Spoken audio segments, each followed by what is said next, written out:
For phonics today, we are working on I can read ng words. So you are going to drag and drop the pictures to the correct words. Remember that ng together makes that sound. Say that with me. Good. All right, so here are the pictures. Let's identify what they are.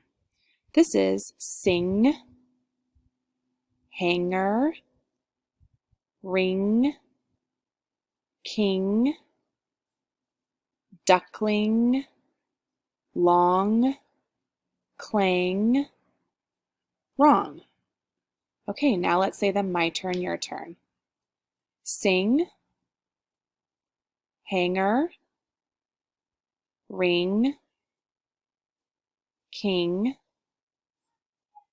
duckling, long, clang, wrong.